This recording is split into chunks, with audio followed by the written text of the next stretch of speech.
आनंदपुर नाम का एक बहुत ही खूबसूरत सा गांव था और वो गांव पहाड़ों के बीचों बीच रहता था। उस गांव में शेखर नाम का एक आदमी रहता था। उसकी एक बेटी थी जिसका नाम निशा था। निशा 10वीं क्लास पढ़ रही थी। निशा की माँ का नाम आनंदी था। शेखर हर रोज ऑटो चलाने का काम करता था और उन्हीं पैसों में अपने परिवार का पोषण भी करता था। एक दिन की बात है। अरे क्या बात है भाई आनंदी, आज तो घर में बहुत अच्छी खाने की खुशबू आ रही है। हाँ हाँ, खुशबू तो सच में बहुत अच्छी आ रही है, लेकिन आपको पता है आज खाना आपकी लाडली निशा बना रही है। अच्छा, निशा खाना बना रही है? अरे वाह, फिर तो जल्द ही खाने का स्वाद देखना ही पड़ेगा। पिताजी, ये लीजिए, खाकर बताइए कि कैसे बना है।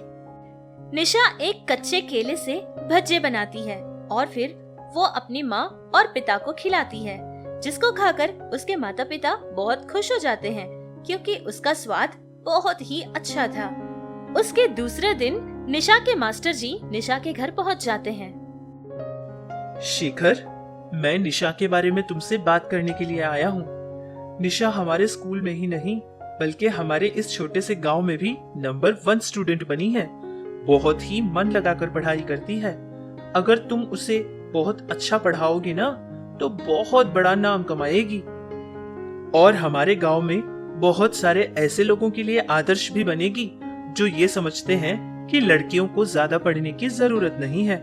अगर वो सच में इस स्थान में चली जाएगी ना तो हमारा ही नहीं बल्कि हमारे पूरे गांव का सर बहुत ही गर्व से ऊंचा हो जाएगा। बस यही कहने के लिए मैं घर आया था क्योंकि तुम्हारी बेटी निशा से मैं बहुत खुश हूँ भाई। जी मास्टर जी, चाहे मेरी बेटी को पढ़ाने के लिए मुझे कितनी भी मेहनत क्यों ना करनी पड़े मैं करूंगा। आप मेरी बेटी के बारे में इतनी तारीफ कर रहे हैं, मुझे सुनकर बहुत अच्छा लग रहा है। हाँ हाँ, मैं समझता हूँ। आज पिता की तरह तुम और उसको विद्या देने वाले मास्टर की तरह मैं बहुत खुश है, लेकिन कल को सारा गांव तुम्हारी बेटी पर नाज करेगा। मास्टर जी की कही बातें सुनकर शेखर और आनंदी बहुत ज्यादा खुश हो गए थे। फिर उसने सोचा कि अगर निशा को एक बड़े कॉलेज में पढ़ाएगा तो उसके लिए उसको बहुत पैसे की जरूरत होगी। उसने सोचा कि अगर पैसा बहुत ज्यादा कमाना है तो उसको मेहनत भी बहुत ज्यादा करनी होगी।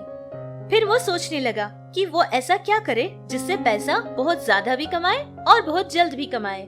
फिर उसका एक दोस्त उससे कहने लगा कि पैसे ज्यादा और जल्दी कैसे कमाया जाता है ये बताऊंगा।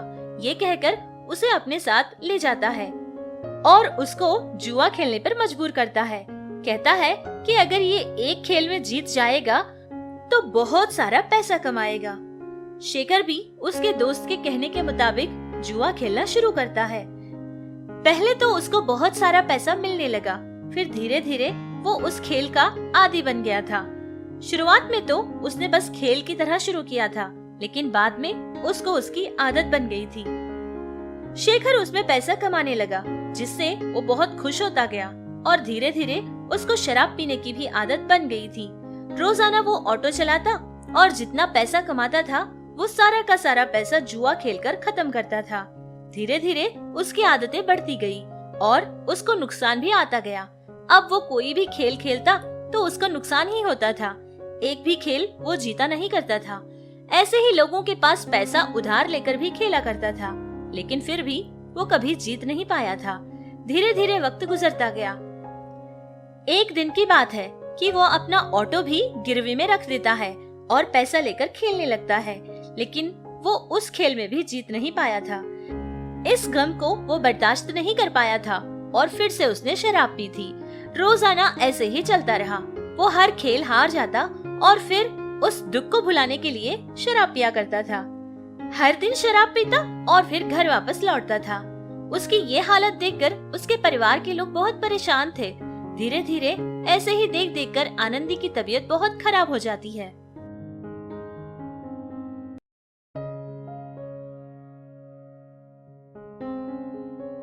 पिताजी, माँ की तबीयत बहुत खराब है। चलिए ना, हम माँ को अस्पताल लेकर जाते हैं। लेकिन बेटी, मेरे पास तो इतना पैसा नहीं है। तू चिंता बिल्कुल मत कर बेटी, मैं कल के खेल में जरूर जीतूंगा और पैसा लेकर आऊंगा। हम तेरी माँ को कल अस्पताल लेकर जाएंगे। पिताजी, आप तो रोजाना बस यही कह रहे हैं। आपको पता है, खाने के लिए घर में चावल तक नहीं है। अरे लेकिन मेरी बच्ची, मेरे पास तो पैसे बिल्कुल नहीं है। मैं तुमसे वादा करता हूँ, मैं खेल में किसी भी तरह जीतूंगा और ढेर सारा पैसा लेकर आऊंगा। छी, तुम कैसे इंसान हो?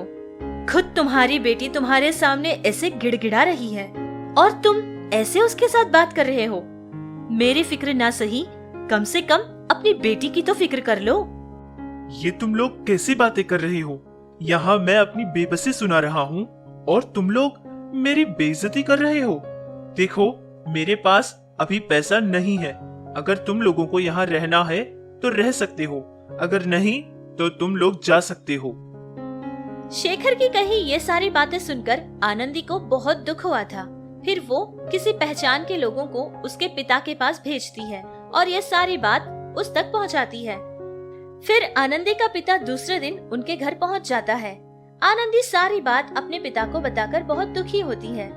वो अपने दामाद के आने का इंतजार करता है। जैसे ही उसका दामाद आया था, सारी बात समझाता है कि ऐसे करना बहुत ही गलत है। अगर वो बदलेगा नहीं तो उसको बहुत पछताना पड़ेगा। सारी बात सुनकर भी शेखर अनजान और चुपचाप हो गया था, जैसे कि उसको कोई फर्क ही नहीं पड़ा हो। ये सब देखकर आनंदी के पिता को बहुत गुस्सा आ जाता है और फिर वो अपनी बेटी और अपनी नाती को लेकर अपने गांव चले जाता है। ऐसे ही कुछ समय गुजर गया था। एक दिन की बात है, आनंदी का पिता राघव के पास एक आम का बगीचा था, जिसमें जाकर राघव कुछ कच्चे आम लाकर निशा के हाथ में दे देता है। फिर निशा सोचती है कि इन कच्चे आमों से कुछ नया बनाया जाए।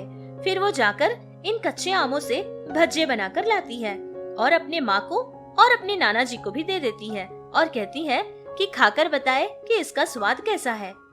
खाने के बाद राघव बहुत खुश हो गया था, क्योंकि उसका स्वाद बहुत ही मजेदार का था और आनंदी ने भी अपनी बेटी की बहुत तारीफ की थी।